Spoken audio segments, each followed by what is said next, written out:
வணக்கம் மக்களே, எல்லோருக்கும் வணக்கம். தலைவர் சூப்பர் ஸ்டார் ரஜினிகாந்த் சார் அவர்கள் அதிசயம் அற்புதம் அப்படி என்பதற்கு பல உதாரணங்கள் இருக்கு. அவருடைய வாழ்க்கையில் அவர் பண்ணுகின்ற ஒவ்வொரு விடயங்களுமே உதாரணமா சொல்லலாம். இன்றும் கூட பாத்தீங்கன்னா ஒரு நண்பரோட பேசக்குள்ள சில விடயங்கள் 73-74 வயது, ஒரு படம் நடிச்சு முடிச்சுட்டாரு, வெளிவர இருக்கு. இன்னொரு படம் நடிச்சு கொண்டிருக்காரு. 4-5 படங்கள் இந்த டைரக்டர் தான் எடுக்க போறாங்க, இந்த படம் தான் இவருடைய அதுக்கடுத்த படம் அப்படின்னு போட்டி போட்டு கியூல நிற்கிறாங்க. எல்லாருமே பிரம்மாண்டமான பெரிய வெற்றி படங்களை கொடுத்த தயாரிப்பாளர்கள், அந்த தயாரிப்பு டைரக்டர்ஸ், தயாரிப்பு நிறுவனங்கள் அப்படின்னு கியூல நிற்கிறாங்க. அதுவும் 74, 73, 75 வயதுல ஹீரோவா நடிக்கிறாரு. அந்த படத்தை பார்க்கறதுக்கான கோடிக்கணக்கான மக்கள் கியூல நிற்கிறாங்க. இவர் நடித்த படத்தை எவ்வளவு கோடி கொடுத்து எடுப்பதற்கு ஒரு கூட்டம், எவ்வளவு கோடி போடுவதற்கு ஒரு கூட்டம், இவர் கூட ஜோடியா நடிப்பதற்கு நேற்று வந்த நடிகைகள் இருந்து பல ஜாம்பவான்கள் வரைக்கும் போட்டி. இப்படியெல்லாம் ரஜினி என்ற ஒரு மந்திர பெயர், அற்புத சக்தியை தவிர இதற்கு முதல் எந்த நடிகரும் இல்லை, இப்பவும் இல்லை, இனிமேல் வரப்போறதும் இல்லை. அன்றும் இன்றும் என்றும் ரஜினி இந்தியாவின் மாம்பெரும் பெருமை, ஏசியாவின் மாம்பெரும் பெருமை. சரியா? இதான் தலைவர் ஸ்டைலு. ஓகே, இந்த வீடியோல தலைவர் சூப்பர் ஸ்டார் ரஜினிகாந்த் சார் அவர்களுடைய 172, 173வது ரெண்டுல ஒரு படத்தை இவங்க தான் எடுக்க போறாங்க அப்படின்ற மாதிரி ஒருத்தருடைய பேர் போகுது. அதுக்கும் சில காரணங்கள் இருக்கு. அது என்ன அப்படின்னு பார்க்கலாம். அடுத்தது என்னுடைய தனிப்பட்ட ஒரு ஒப்பீனியன், தலைவர் வெறியன் அப்படின்றதுல என்னுடைய ஒப்பீனியன், அதையும் சொல்லிடுறேன். நீங்க உங்க பதில சொல்லுங்க, சரிங்களா? அடுத்தது நம்ம ஜோகி பாபு அவர்கள், அப்புறம் ஆக்ட்ரஸ் மிர்னா அவர்கள். மிர்னா அப்படின்றத விட ஜெயிலர் மருமகள் அப்படின்னா பல பேருக்கு தெரியும். ஜெயிலரோட மருமகள், அதுதான் அவங்களுக்கும் பிடிச்சிருக்கு. ஸோ அவங்க சில விடயங்கள் சொல்லியிருந்தாங்க. அது என்ன அப்படின்றத பார்க்கலாம். அடுத்தது நம்ம கமல்ஹாசன் அவர்களுடைய உண்மை, சரியா? 3 விடயம் இருக்கு, அது என்னன்னு பார்க்கலாம். ஸோ ஃபுல்லா பாருங்க, லைக் பண்ணுங்க. ஃபர்ஸ்ட் டைம் வந்திருக்கீங்க அப்படின்னா மறக்காம சப்ஸ்கிரைப் பண்ணுங்க. உங்களுடைய கருத்துக்களை தவறாம சொல்லுங்க. ஓகே, ஃபர்ஸ்ட் இன்று காலையில இருந்து ஒரு டாபிக், நேற்று நைட்ல இருந்து ஒரு டாபிக் என்ன அப்படின்னா, நம்ம மாரி செல்வராஜ் சார் அவர்கள் அவங்களுடைய இயக்கத்துல தான் தலைவர் சூப்பர் ஸ்டார் ரஜினிகாந்த் சார் அவர்கள் அடுத்த படத்தை நடிக்க இருப்பதாக சில தகவல்கள், சரிங்களா? தலைவர் இப்ப மாமன்னன் படம், தலைவர்கிட்ட ஒரு ஸ்டைல் ஒன்று இருக்கு. நேத்து வந்தவங்களா இருந்தாலும் சரி, பல வருடங்கள் இது சினிமா மட்டுமில்லை, எந்த துறையா இருக்கட்டும், தன்னை விட சிறியவர்களா இருந்தாலும் சரி, தன்னை விட பெரியவர்களா இருந்தாலும் சரி, ஒருத்தருடைய திறமைய எந்தவித ஈகோவும் இல்லாம கால் பண்ணியோ இல்ல நேர்ல சென்றோ இல்ல சோசியல் மீடியா வார்த்தைகள் வீடியோக்கள் மூலமோ ஃபர்ஸ்ட் ஒரு உச்சத்தில் இருக்கும் ஒரு நபர் மனதார எதையும் எதிர்பார்க்காம எந்த கர்வம் ஈகோவும் இல்லாம பாராட்டுற ஒரே ஒரு மனிதர், நான் பார்த்த ஒரே ஒரு மனிதர், இந்த உலகம் பார்த்து கொண்டிருக்க ஒரே ஒரு மனிதர் அப்படின்னா அது தலைவர் ரஜினிகாந்த் சார் அவர்கள் தான். அப்ப மாமன்னன் படத்தை பார்த்துட்டு தலைவர் பாராட்டி இருந்தாங்க, வீட்டில் அழைத்து பாராட்டி இருந்தாங்க. அப்ப அந்த டைம் தலைவர்கிட்ட கதை சொன்னதாக சில விடயங்கள் சோசியல் மீடியால வந்துச்சு, அப்பவும் வந்துச்சு. இப்ப நேற்று நைட்ல இருந்து இப்ப வரைக்கும் கொண்டிருக்கு. தலைவருக்கு பிடிச்சிருந்துச்சு, தலைவர் ஓகே சொன்னார்ன்ற மாதிரி ஒரு ரூமர் ஒன்று வருது. இதெல்லாம் ஆஃபிஷியலா இன்னும் கன்ஃபார்ம் ஆகல, சரிங்களா? மாரி செல்வராஜ் சார் அவர்கள் ரொம்ப திறமையான ஒரு அற்புதமான ஒரு டைரக்டர்.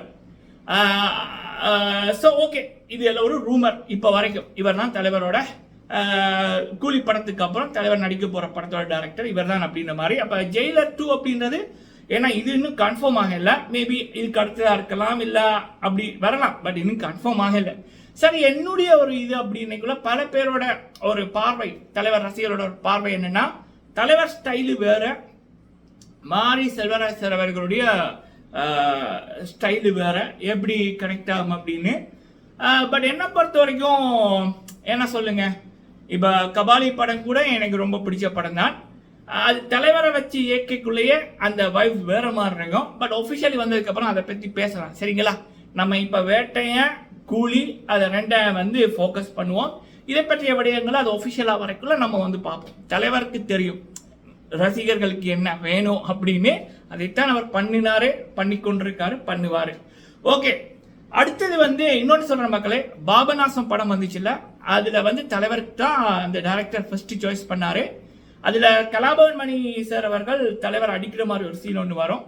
அந்த சீன் இருப்பதனாலேயே என்னுடைய ரசிகர்கள் மனசு நோகும், ரசிகர்கள் அக்செப்ட் பண்ண மாட்டாங்க என்பதற்காகவே அந்த படம் நீங்க அந்த சீனை மாத்தீங்கன்னு தலைவர் சொல்லல.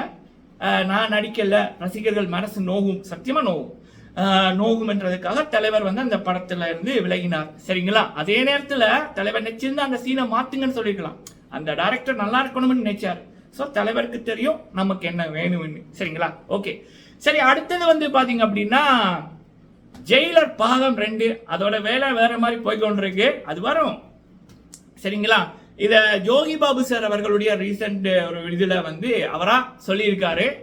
நெல்சன் அண்ணா அவர்கள் வந்து அடுத்த படத்துல நிறைய விடயங்கள் காமெடிக்காக புதுசா பண்றாங்கன்னு. அப்ப அது யோகி பாபு அவர்களையும் ஜெயிலர் 2ல போட்டிருக்காங்களா அப்படின்னு மாதிரி ஒரு ரூமர் ஒன்று. அடுத்தது மிர்னா அவர்களும் அவங்களுடைய ரீசெண்டா ஒரு போஸ்ட்ல வந்து சொல்லியிருந்தாங்க ரசிகர் கேட்ட கேள்விக்கு. அவங்களுடைய அடுத்த ப்ராஜெக்ட் என்ன அப்படின்னா, நான் ஒரு மிகப்பெரிய சக்சஸ் ஆன படத்தோட பாகம் 2ல நடிச்சு கொண்டிருக்கேன்னு. அவங்க நடிச்ச படங்களே மாம்பெரும் ஹிட் ஆனதுன்னா ஜெயிலர் தான். ஸோ ஜெயிலர் 2ல அவங்க நடிப்பதை அவங்க மறைமுகமா சொல்லியிருக்காங்க. கூடிய சீக்கிரம் அதோட ஒபிஷியல் அப்டேட் வரும் அப்படின்னு சொல்லியிருக்காங்க. ஸோ ஆகஸ்ட் மாதம் 10 அல்லது மோஸ்ட்லி ஆகஸ்ட் மாதம் 10 வர சான்சஸ் இருக்கு. நம்ம காத்திருப்போம். இதை பற்றி அனதர் வீடியோஸ்ல நான் சொல்றேன். சரிங்களா? ஓகே, இது தலைவர் பற்றிய அப்டேட்ஸ். அடுத்தது வந்து இப்ப கமல்ஹாசன் அவர்களுடைய ரசிகர்கள் அந்த இந்தியன் பாகம் 2 வந்து இன்னொரு 100 கோடி தாண்டிச்சா அப்படின்றதே பெரிய டவுட். பல வெப்சைட்ல 149 கோடி 148 கோடின்னு போட்டுக்கொண்டிருக்காங்க. அது ஃபெயிலியர், அது ஃபிளாப், அது முடிச்சு 2 நாளோட கதை முடிச்சு. ஆனா சில பேர் மனசாட்சியே இல்லாம 600 கோடி 500 கோடின்னு சொல்றாங்க பாருங்க. அதையும் சில கூட்டம் நம்புதா இல்ல எனக்கு புரியல மக்களே. சத்தியமா எனக்கு புரியல. எங்கடா இருக்கீங்க நீங்கெல்லாம்? ஐயோ, அது ஒரு பக்கம். இன்னொரு பக்கம் என்ன அப்படின்னா, ஏதோ படம் எடுக்கிறாராம். அந்த படத்தோட டப்பிங் ஒர்க்கு எல்லா ஒர்க்கும் முடிஞ்சதுன்னு ஒரு அப்டேட் ஒன்று வந்துச்சு. இந்த கமல்ஹாசன் அவருடைய அப்டேட் கொடுப்பவர்களே சொல்லியிருந்தாங்க. இப்ப ரீசெண்டா என்னன்னா, இப்பதான் நடிகர்கள் தேர்வு நடக்குதான், அபிராமி இருக்காங்க, அப்புறம் இன்னொருத்தங்க இருக்காங்கன்னு போடுறாங்க. என்னடா இது? சரி விடுங்க, இது காலங்காலமா அவர் பண்ற விடயம் தானே. சரி, இன்னொரு விடயம் என்ன அப்படின்னா, இந்த பிக் பாஸ் ரைட் தமிழ் பல பேர் சொன்னார்கள், சொல்லிக் கொண்டிருக்காங்க கமல்ஹாசன் அவர்கள் நடிப்பு முக்கியம், அரசியல் முக்கியம் என்பதற்காக பிக் பாஸை விட்டுட்டாருன்னு. சான்ஸே இல்லை. சரிங்களா? கமல்ஹாசன் அவர்கள் இந்த பிக் பாஸ் ரைட் தமிழோட உண்மை என்ன அப்படின்னா, படத்துக்காக அரசியலுக்காக கமல்ஹாசன் அவர்கள் பிக் பாஸ் விட மாட்டாங்க. மேபி விஜய் டிவி இல்ல தமிழ் பிக் பாஸ் டீம் வந்து சீசன் 7ல இவர் நடத்தின விதம், இவர் பண்ண ஃபேவரிசம், பிரதீப்புக்கு இவர் பண்ண அநியாயம், அதனால அந்த பிக் பாஸுக்கு வந்து ஒரு கெட்ட பெயரு. அதுக்காக ஐயா நீங்க இந்த சீசன் வேணாம், நாங்க வேற யாராவது போடுறோம்னு அவங்க பண்ணியிருப்பாங்க. பட் இவரா விலகி இருக்க சான்ஸே இல்லை. சரிங்களா? இப்பயும் என்னோட தரப்புல இருந்து சொல்ற ஒரே ஒரு அப்டேட், இந்த சீசன் 8 மோஸ்ட்லி கமல்ஹாசன் அவர்கள் தான் கோஸ்ட் பண்ண போறாங்க. இன்னொரு 4-5 வீக்ல அவருடைய ப்ரோமோவே வரும். சரிங்களா? ஓகே மக்களே, நீங்க உங்களுடைய கருத்துக்களை சொல்லுங்க. வீடியோ பிடிச்சிருந்தா லைக் பண்ணுங்க. நன்றி.